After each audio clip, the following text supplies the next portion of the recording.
Então, pessoal, estamos de volta aí, né? Na aula passada, o vídeo anterior, ali, o vídeo passado, nós falamos aí sobre o conceito de campo magnético, né? A coisa já começou a engrossar um pouquinho, né? Então a gente vai tratar bastante da parte mais conceitual do campo magnético, é isso que é cobrado no terceiro ano, é isso que cai em vestibular.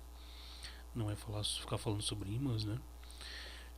E nós falamos um pouco aí sobre geomagnetismo, que é um assunto bastante interessante.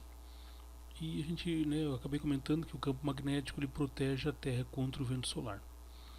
E existem alguns pontos no campo magnético onde né, a massa ionizada, né, os gases ionizados, o plasma ionizado ejetado pelo Sol nas suas ejeções de massa coronal acaba entrando na região dos polos, porque nesse ponto, né,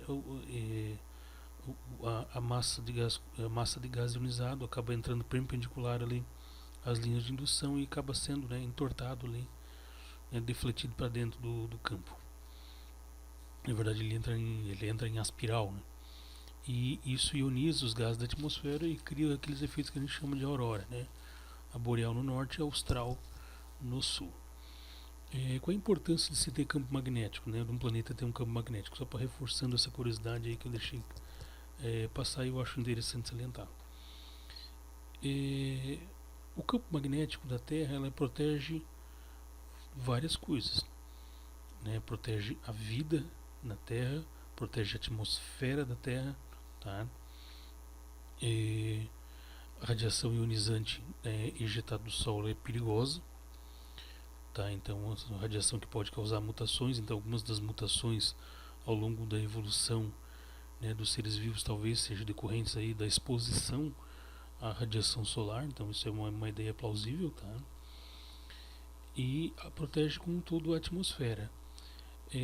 Acredita-se que Marte, por exemplo, há um tempo atrás aí, né, Marte teria uma atmosfera, Marte teria um oceano, teria água, tá? Mas por uma razão ou outra, né, por estar talvez mais distante do Sol, o núcleo, né, o núcleo e o manto de Marte foi esfriando e isso faz com que Marte perdesse o seu campo magnético.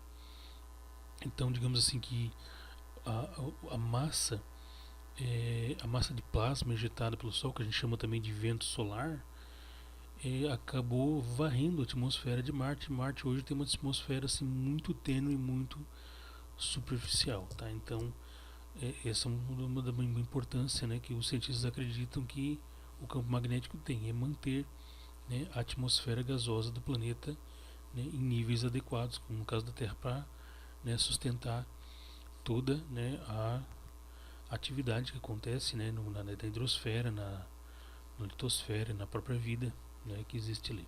Tá?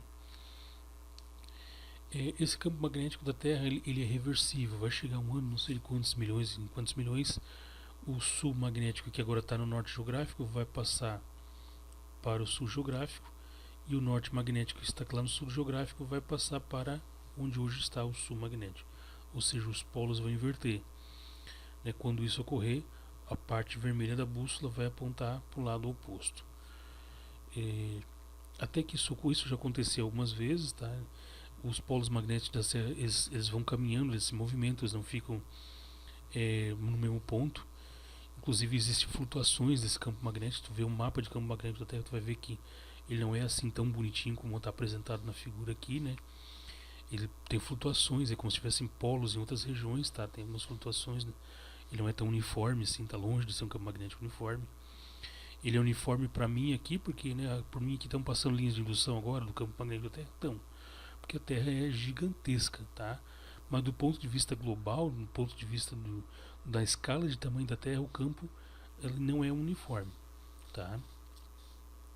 Ele é uniforme para mim, para você que tem um tamanho insignificante em relação às dimensões, né, do globo terrestre.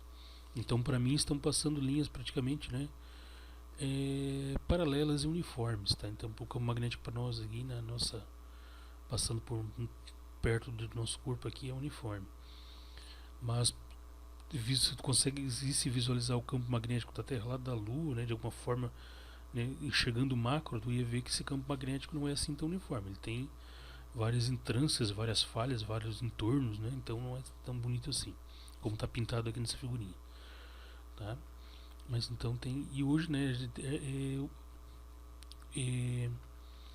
Mas mesmo assim, quando existem injeções de massa coronal muito intensas, pelo menos quando o Sol entra em picos de atividade, onde tem vulcões magnéticos, onde injeta plasma em quantidades muito grandes, às vezes o campo magnético não segura toda aquela massa, né, de gás ionizado que vem ejetado lá da cromosfera.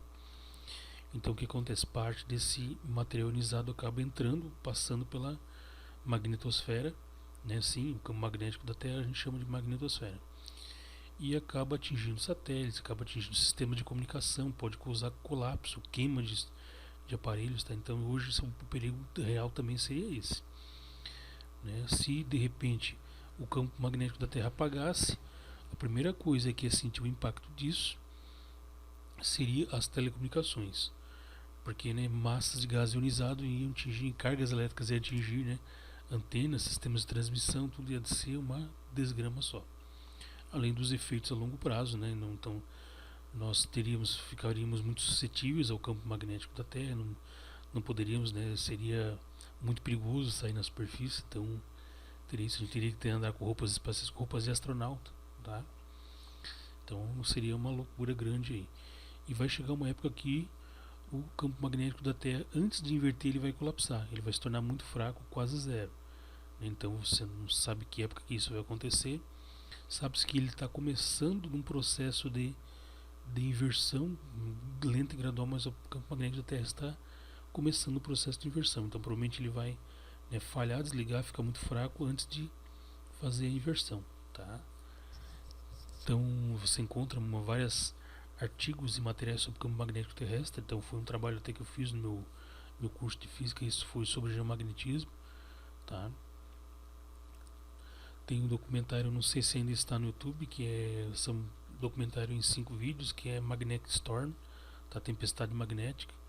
Fala bastante sobre geomagnetismo. Inclusive essa inversão dos polos magnéticos da Terra, um cientista conseguiu fazer isso, simular no computador, fazer uma simulação, né? Entrou com vários parâmetros, obviamente é uma coisa bem complexa, né? Mas no simulador o campo magnético da Terra inverteu.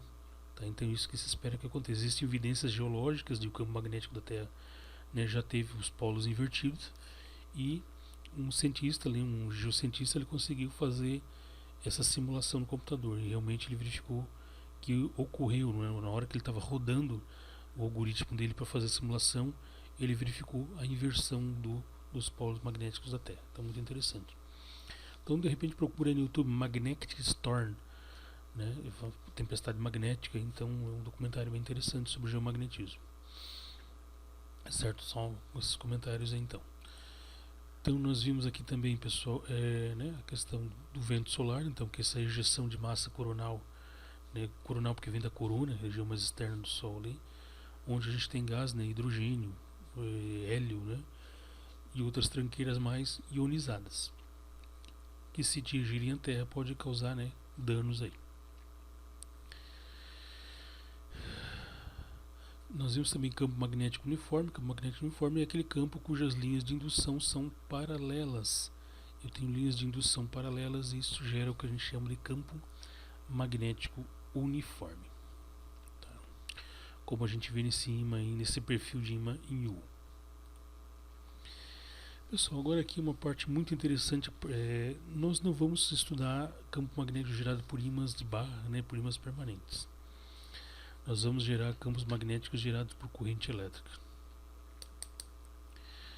Um cara chamado Hans Christian Ørsted, tá? Por volta de 1819, de acordo com a data aqui, esse cara, uns dizem que isso aconteceu ao caso, outros dizem que não. Antes de fazer este experimento que nós vamos dar uma analisada, ele já tinha algumas ideias sobre os resultados que decorreram desse experimento. Tá? Então Ørsted foi um dos estudiosos da eletricidade aí, né, início do século XIX. Assim, depois a gente vai ver uma outra figura muito importante que foi Michael Faraday. Tá? Faraday, Tesla, Maxwell também, né? Maxwell, gente muito importante ali no eletromagnetismo, tá? Clark Maxwell, então a gente tem as famosas equações de Maxwell, tá? Que a gente estuda bastante aí na física. Então, o que Ørsted fez? Olha o que ele verificou. Até o experimento de Ørsted, até acontecer esse experimento aí, feito por Hans Christian Ørsted, eletricidade e magnetismo não tinha aparentemente relação nenhuma. E fenômenos elétricos, naquela época mais eletrostáticos, eram uma coisa, uma área, e fenômenos magnéticos pertencentes a outra área. Então, uma coisa, magnetismo não se misturava com eletricidade, tá? Mas qual foi o experimento de Ørsted? Ørsted talvez ele já buscava uma relação entre eletricidade e magnetismo, ou se isso ocorreu ao acaso, não se sabe ao certo ainda. Muito pouco provável que tenha ocorrido ao acaso, tá? Grandes descobertas dificilmente acontecem ao caso, né? Por exemplo, a questão lá da penicilina, né, por Albert Fleming. A penicilina foi, não sei se vocês conhecem a história, né, de como foi descoberta a penicilina, que é o primeiro antibiótico, né, descoberto por Fleming lá próximo da década de 20, um pouco antes da Segunda Guerra Mundial. Que ele deixou, né, ele tinha uma cultura de bactéria numa placa de Petri, né, e acima da placa de Petri com essa cultura de bactéria tinha uma cultura de fungo, né, que é alguma penicillium, alguma coisa.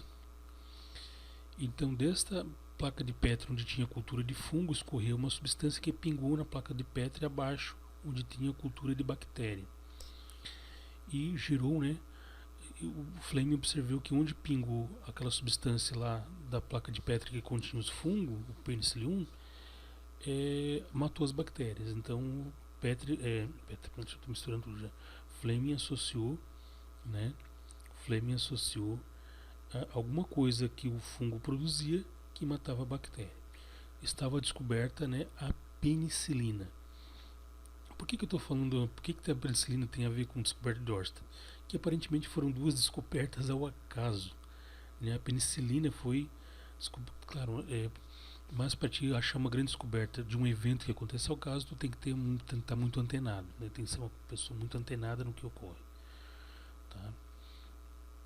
Então quem quiser, né, dar uma procurada lá de Albert,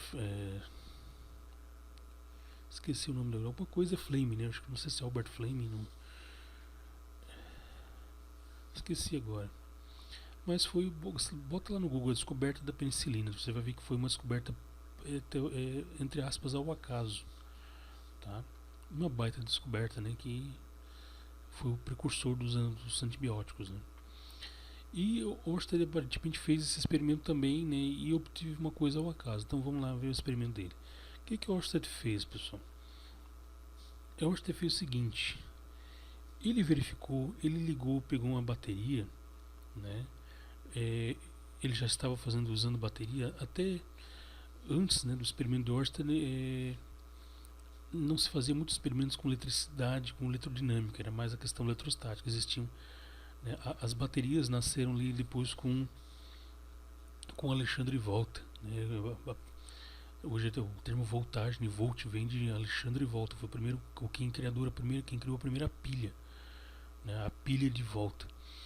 Por que se chama pilha? Por que se chama, né, a gente chama uma bateriazinha de pilha, né? Uma pilha de rádio, uma pilha de controle remoto. Porque Volta, o que fez? Volta, quando montou sua bateria, ele empilhou uma série de rodas de zinco e rodas de cobre. E essas rodas de zinco e de cobre eram intercaladas com um pano embebido em solução de ácido sulfúrico, né? Então nós tínhamos os eletrodos e os eletrólitos ali. O eletrólito que era a solução de ácido sulfúrico, se não me engano, né, embebida ali num paninho. E que ficava sempre entre uma placa de zinco e uma placa de cobre. Placa de zinco, eletrólito, placa de cobre, eletrólito, placa de zinco, eletrólito, placa de cobre, assim ia. O cobre positivo, o zinco negativo. Então acontecia ali umas reações de óxido-redução que, né, fazia com que percorresse uma corrente ali. Então a pilha de volta foi a precursora aí das atividades, né, das pesquisas na área eletrodinâmica, porque a gente conseguiu a partir daí ter uma corrente elétrica de longa duração. As bombas eletrostáticas, né, tipo gerador de Van der Graaf e outras bombas eletrostáticas, nós tínhamos aí correntes elétricas muito curtas, né, que eram descargas, né, faíscas. Tá? Então hoje a gente consegue, né, depois a gente conseguiu uma densidade de eletricidade grande aí com as pilhas. Por isso que se chama hoje, né, a bateriazinha que tu põe no teu controle remoto de pilha. Tu pensa, uma pilha do quê? É que a primeira bateria era uma pilha de chapas de cobre e zinco intercaladas por pano embebido em solução de ácido fúrico. Alexandre Volta foi o precursor aí da eletrodinâmica, criando, né, essa fonte de tensão e corrente que foi importante depois para os experimentos que sucederam no avanço, né, das pesquisas sobre eletricidade. Tá? Então nós temos uma pilha aqui, né, uma bateria. O que aconteceu? Ele esticou um fio, né, e, né, ligou, curto-circuitou aqui as baterias. Eu não sei dizer agora exatamente qual foi, do que foi esse fio. Provavelmente foi com uma resistência um pouco maior, né, senão ele ia explodir a bateria ali. Tá? Mas ocasionalmente, acidentalmente ou não, ele verificou que embaixo, bem embaixo do fio, tinha uma bússola. Uma bússola, um detector de campo magnético. E a bússola inicialmente, tá? Inicialmente a bússola, ele verificou, claro, ele começou a mexer, a posicionar a bússola e ver diferentes configurações. As ponteiras da bússola estavam assim. Assim, ó. Aqui já é o experimento, né, melhorado, né, que ele já está analisando melhor o que aconteceu. Quando ele ligou o meu circuito, quando ele deu um start no circuito aqui, ligou a chave e passou corrente pelo fio, ele verificou que a agulha da bússola mexeu. Ficou perpendicular, ficou em 90 graus. Aí ele pensou, estranho, né? Tu liga um circuito, passa corrente elétrica por um fio e quando passa corrente por um fio, a agulha mexe. Ela assumiu outra posição, ficou perpendicular ao fio. Quando desliga o circuito, deixa de passar corrente, a agulha, aí ela passa a se orientar pelo campo magnético da Terra. O campo magnético da Terra é menos intenso que o campo magnético gerado pelo fio elétrico ali, quando passa corrente. Então ele verificou o seguinte, opa, quando eu desligo, quando o meu circuito está desligado, a bússola se orienta normalmente com o campo magnético do planeta Terra.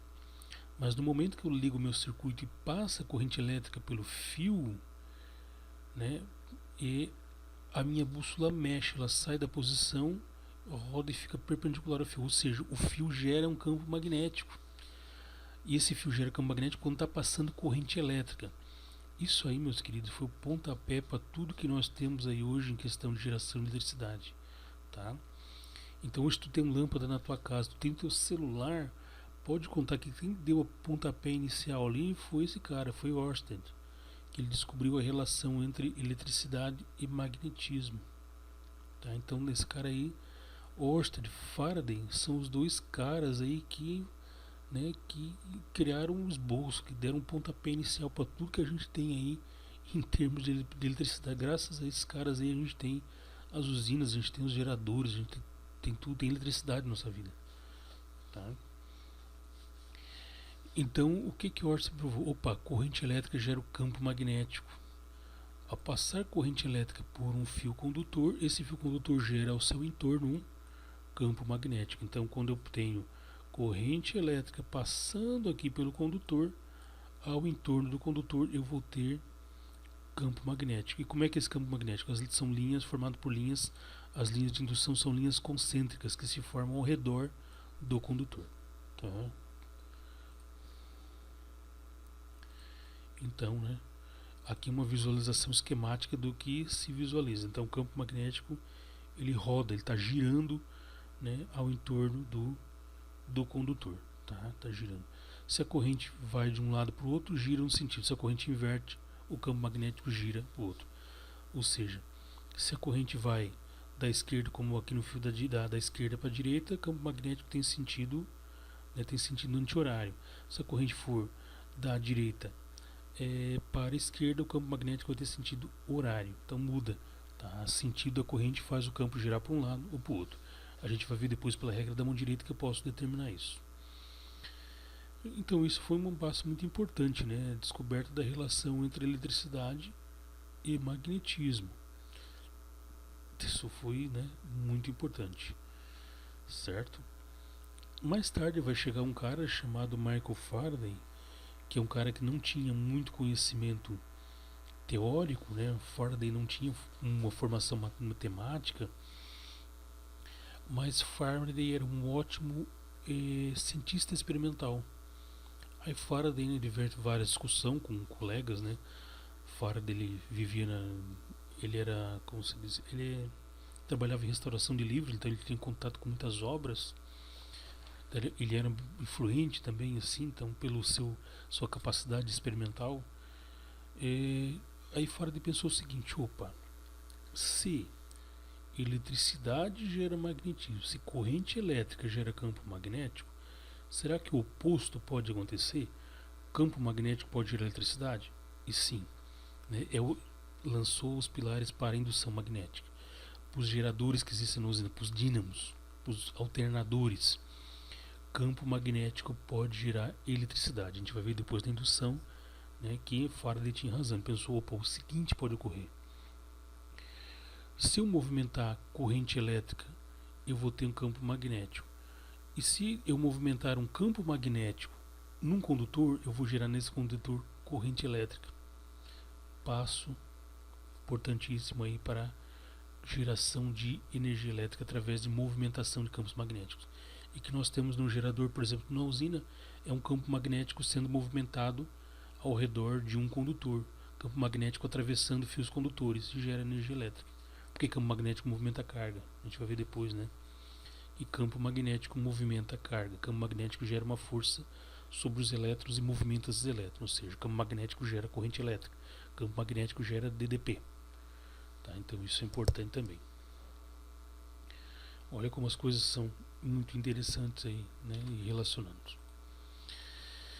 A gente vai estudar agora 3 situações, pessoal. Então, né, a gente está estudando agora o eletromagnetismo. Tá? Então, nosso foco é o eletromagnetismo, é a relação de eletricidade com magnetismo. Nós não vamos estudar ímãs, tampouco o campo magnético gerado por ímãs. A gente vai estudar campo magnético estudado por elementos de corrente, fios condutores onde passa corrente elétrica. Então, de acordo com o experimento teórico, se eu tiver um fio condutor e por esse fio passar uma corrente elétrica, pessoal, ao entorno desse fio eu vou ter aqui campo magnético. Essas linhas azuis são as linhas de indução, tá? Aí você está pensando: mas cadê o polo norte e o polo sul aqui? O polo norte e o polo sul a gente vai verificar depois que eu entortar esse fio. A hora que eu fazer um laço, uma curva com esse fio, eu vou verificar onde é que está o polo norte e o polo magnético. No fio longo, por enquanto, eu não tenho norte, eu não tenho magnético. Eu não tenho polo sul nem polo norte. Vamos esquecer o polo sul e o polo norte em um fio longo, que é o primeiro elemento que a gente vai estudar. Então, quando eu tenho um fio elétrico, um fio condutor, por onde passa uma corrente elétrica ao entorno desse fio, produz uma corrente, um campo magnético. Então, se eu pegar um ponto qualquer aqui, pessoal, por exemplo, eu vou pegar um pontinho aqui, ó. Nesse ponto eu posso definir, né, como a gente falou, o vetor campo magnético. Então, nesse ponto eu posso estudar a intensidade do campo magnético através do vetor campo magnético. Então a flecha me dá a direção, né, me dá o sentido, né. Na verdade tem que ser assim bem tangencial, né, não é assim tão saindo fora, né. Então direção, sentido, né, e a intensidade do campo magnético. E como é que eu vou saber para que lado gira o campo magnético? Como é que eu vou saber se o campo magnético gira no sentido anti-horário, né? Ou se o campo magnético, gira no sentido anti-horário, ou se o campo magnético gira no sentido horário? Como é que eu vou saber isso? Então, a primeira regrinha que nós vamos ter aí, as regrinhas de mão. Regra da mão direita, regra da mão esquerda espalmada, regra, né? A regra lá da força elétrica. Então a gente tem umas 3 regrinhas de mão. A primeira regrinha é a regrinha da mão direita. Depois vai ter a mão, né, vai ter a mão direita espalmada. Então a regra da mão direita, pessoal, por exemplo, você vai ter um fio aqui, ó, aqui está o fio. Aqui está o meu condutor.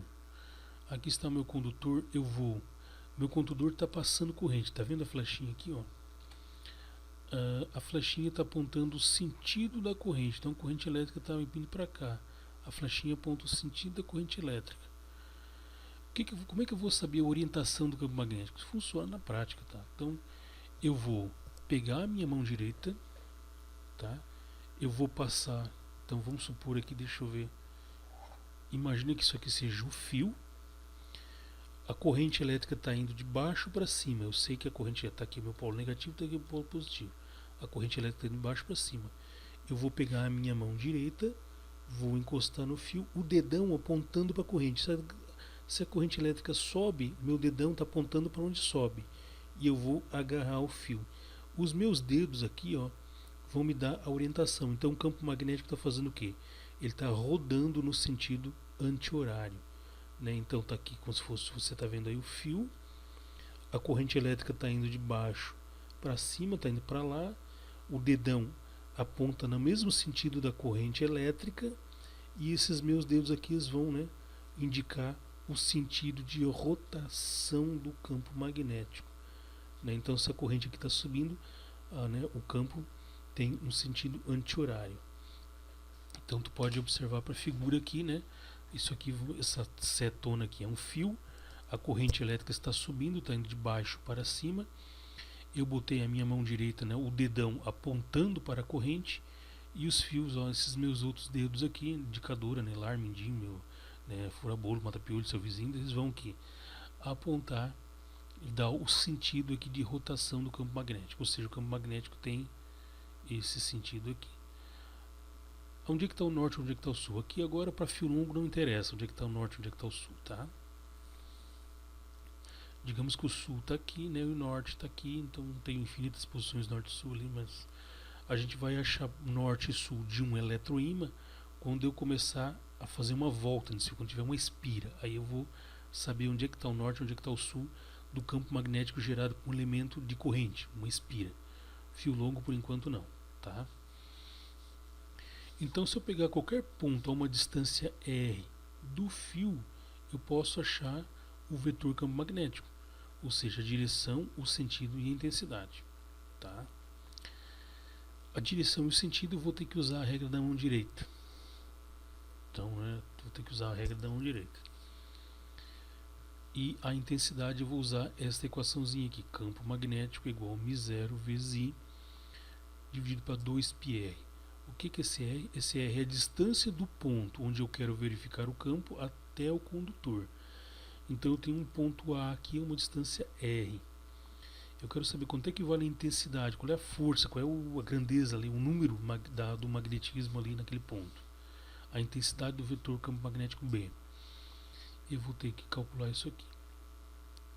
O μ0, pessoal, é chamado permeabilidade magnética do vácuo. A gente vai ver que esse μ ele varia um pouco, tá? O campo magnético ele é mais fraco onde? No vácuo e no ar. Onde é que o campo magnético vai ser mais intenso? Dentro dos metais, tá? Principalmente ferro, níquel e cobalto. A gente vai ver depois que eu posso aumentar a permeabilidade magnética. O que é permeabilidade? O que é permeável? Algo permeável, algo que deixa passar um líquido, um fluido, alguma coisa, né? Por exemplo, o tecido de um guarda-chuva ele é impermeável. Ele não deixa passar água. Né? Se o tecido de um guarda-chuva for permeável, ele não tem muito sentido de ser, né? Que vai chover na tua cabeça da mesma forma, tá? Então, permeável, deixa passar. Impermeável, isola, não deixa passar. Então, eu tenho uma coisa chamada permeabilidade magnética. Ou seja, o quanto que um elemento, o quanto que uma substância deixa passar ou não o campo magnético, tá? A gente vai ver que materiais sólidos, metais, têm uma permeabilidade magnética maior. O campo magnético passa com mais intensidade. O ar e o vácuo têm uma permeabilidade magnética baixa, que é esse valor aqui. 4π vezes 10 na menos 7 Tesla por metro por ampere. Tá? O Izinho que aparece na fórmula é a corrente elétrica e o R é a distância do ponto onde eu quero calcular, achar o campo magnético até o condutor. Tá? Então, sempre que eu quiser achar o campo magnético em um determinado ponto, né, nas linhas de indução gerada por uma corrente que passa por um fio longo, né, quero achar o campo magnético nesse ponto, nesse, eu tenho que saber qual é a distância deste ponto específico até a passagem de corrente, até o condutor. Tá? Então essa equação aqui para calcular a intensidade de campo magnético do campo magnético gerado por um fio longo, tá? Quando o fio tem um fio esticado, tem campo magnético ao redor ali, certo? A unidade do campo magnético, como nós já vimos, é o Tesla, T, né? Então vamos lá para um exemplo, pessoal. Então, primeiro exemplo aqui. Por um fio longo, circula uma corrente elétrica de 5 amperes. Determine a representação do campo magnético. Considere o fio no plano da página. Então, nós temos outros elementos aqui então para discutir, pessoal. A intensidade do campo magnético no ponto A, distante 5 cm do fio. Então, está aqui o meu fio. Ó. A corrente elétrica, pessoal, está passando de cima para baixo. Digamos que ela esteja colada na página. Então, se tu está no teu computador, é como se o fio tivesse colado na tela do teu computador. Tá? Se a corrente elétrica nesta parte, nesse fio aqui, está indo de cima para baixo, né, eu vou usar a regra da mão direita para saber qual é o sentido de rotação do campo magnético. Ou seja, qual é a sua direção e sentido. Então, usando a regra da mão direita, né, a corrente está indo para baixo, tá vendo? Então, o dedão eu vou alinhar com a corrente e os meus dedos, aqui não é meu dedo, machuquei o dedo, meus dedos vão agarrar o fio. Então, os meus dedos vão entrando ao redor, passando ao redor do fio, estão dando a direção e o sentido do campo magnético. Então, nesse caso, eu vou ter um campo magnético anti-horário, tá? Pensa, não é? Sabe o que é anti-horário e horário, né? Então, eu vou ter um campo magnético desculpa aqui, horário, né? Horário porque está rodando no sentido, né, do ponteiro do relógio, então horário, né? Então vou ter um campo magnético horário, tá? Então assim eu vou saber a direção e sentido. É uma coisa importante que eu acabei deixando passar ali, pessoal. Outra forma de eu representar aqui eu estou representando uma perspectiva, né? Tá vendo? Tá meio de lado assim, né? Mas a forma correta de representar um campo magnético é utilizar dois símbolos. Esse aqui, então presta atenção, anota isso aí no teu caderno, muito importante. Eu vou ter dois símbolos. O primeiro símbolo aqui é esse aqui, pessoal. Bolinha X e bolinha vazada com bolinha cheia dentro. Deixa eu refazer porque eu vou fazer bem onde vai aparecer minha imagem ali. Então eu vou ter este símbolo aqui, até vai estar na apostila lá que eu vou postar, e eu vou ter esse símbolo aqui.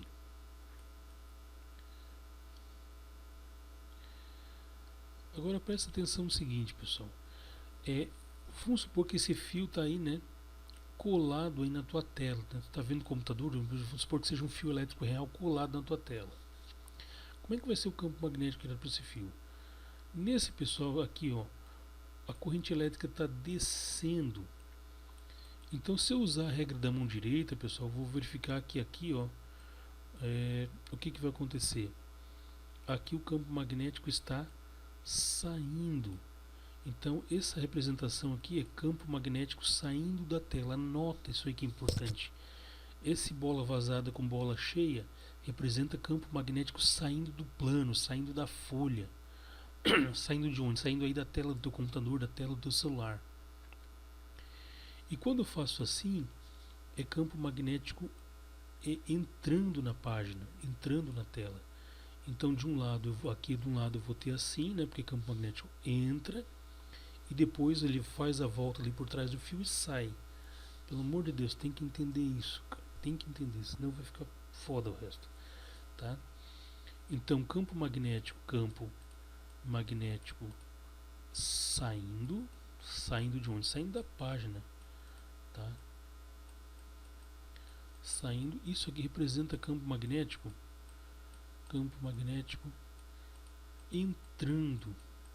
entrando na página, tá? Essa representação aqui ela não é muito usual. O que é mais usual é isso. Depois na indução a gente vai usar essa notação. Ou seja, a bolinha representa campo magnético que está saindo, né? Então o campo magnético está pulando, está saindo da tua tela, está fazendo a volta no fio e está entrando ali no outro lado, né? Então o campo magnético está fazendo isso aqui, ele está girando aqui. Só que tenta visualizar isso de lado, tá? Porque o fio está colado na tua tela. Então ele sai aqui na tela e no outro ponto ele entra. Campo magnético entrando, campo magnético saindo. anota isso, depois procura na apostila que eu vou botar em anexo, que também vai estar lá, tá? Isso é importante, cara. Essa notação é importante. Vestibular vai cair esse tipo de notação. Bolinha cheia para campo magnético saindo e bolinha com X para campo magnético entrando. Como é que eu faço para decorar isso? Isso eu aprendi no cursinho, quando eu fiz lá em 2000. Como é que eu vou saber? Imagina que isso aqui, pessoal, imagina uma flecha. Uma flecha tu tens a ponta, tá? Uma flecha tu tens a ponta e na outra flecha tu tem a rabeta. Rabeta. Então, né, vamos supor que a flecha é o vetor campo magnético. Como é que tu vai, se tu pudesse enxergar uma flecha pela frente, como é que tu ia enxergar a ponta? Tu ia enxergar a ponta assim, ó, uma bola. Tu ia enxergar uma bolinha, concorda? E se tu fosse ver uma flecha de trás, olhar uma flecha da rabeta, como é que tu ia ver a flecha? Tu ia ver a flecha assim, né? A rabeta da flecha, a ponta da flecha. Então nesse caso a flecha aqui está saindo da página. A flecha está fazendo a volta e aqui nesse ponto a flecha está entrando. Aí tu enxerga a rabeta quando ela entra na página. E quando ela sai na página para te atingir, só que ela vai fazer a volta, tu vê a ponta, tá? Então, isso gera uma tanta dúvida, mas a gente pega. Mas a gente pega. Certo, pessoal? Então aqui, né? Aqui estou já no B, né, a intensidade o A, né, não, esses dois são o A, tá? Então a representação do campo magnético assim, eu apresento o campo magnético assim, ou assim, mais especificamente assim. A intensidade do campo magnético do ponto A. Então nesse ponto A aqui, ó, eu tenho o campo magnético passando aqui, né? Eu vou sempre representar só assim, não preciso fazer esse desenho, mas eu tenho o campo magnético rodando aqui, sim, tá? Aqui também até 5 centímetros, né? Obviamente aqui é 5 centímetros, né? É circular. O fio está no centro, tá? E aqui nesse ponto A, o campo magnético está saindo, porque a corrente está para baixo. Pela regra da mão direita, eu verifico que o campo magnético aqui sai, tá? O campo magnético sai. Eu quero calcular qual é a intensidade do campo magnético aqui, ou seja, qual é o valor de B. Então, o campo magnético, né? Aqui já está a representação do campo magnético, porque estás olhando a flecha a partir da ponta, a flecha está vindo na tua cara, então enxerga só a bolinha da ponta. Então está ali o vetor, o campo magnético está ali, tá? Então tu só bota aqui o vetorzinho, né? Assim e corre para o abraço, acabou. Está aí representado o vetor campo magnético no ponto A. É uma flecha entrando, então na verdade tu está vendo a flecha da frente, tu está vendo a flecha vindo na tua cara. Então tu enxerga a bolinha que é a ponta, tá? É isso. Ou poderia também representar assim, né, numa perspectiva mais de lado, né, aqui, tá? Pode ser assim ou assim.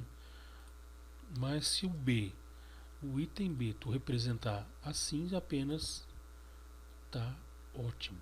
Eu já sei que isso aqui é uma flecha saindo da parte, porque o teu fio está colado na parte, está colado na tela do teu computador. E o campo magnético está entrando e saindo no fio. Tenta pensar assim em 3 dimensões, tá? E no ponto A, tá a flecha do campo magnético está saindo. Pessoal, calcular a intensidade, eu vou usar esta fórmula aqui. O μ0, que é a permeabilidade magnética do vácuo. A gente vai ver depois que existem outros valores de permeabilidade magnética, quando a gente estudar núcleo, né?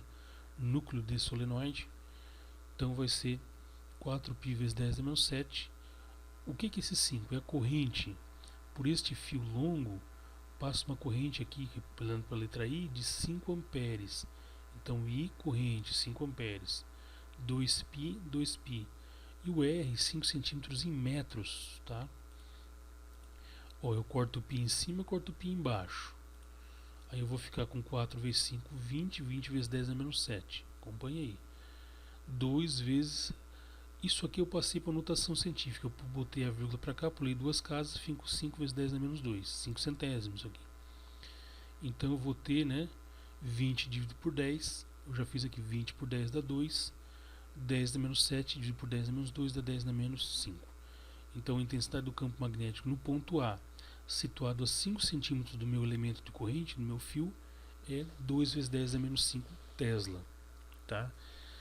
Acabou por aí, pessoal. Então As atividades que vão ter por enquanto é até, né, até essa parte aí, até campo magnético gerado por fio longo. Daqui a pouquinho eu estou postando aí as atividades, tá? E depois na próxima aula a gente continua ali com espira de corrente e solenoide. Fechamos o conteúdo para a primeira avaliação de magnetismo. Vamos torcer para que dê para ver tudo: força magnética e indução magnética. Força magnética, vou dar uma enxugada para a gente ver um pouquinho da indução. A indução também é coisa rápida, coisa curta, porque tem umas contas bem cabulosas, mas a indução também é importante. Fluxo magnético, essas coisas é importante, tá? Tchau, pessoal. Desculpa aí a demora nas aulas, né? Mas vê com calma, vê um vídeo por dia, um intervalinho. O primeiro vídeo ele é mais teórico, o segundo vídeo, o segundo e terceiro, que são conteúdos mais que a gente vai trabalhar, tá? Mas o primeiro tem os conceitos, então é importante também. Tchau, pessoal.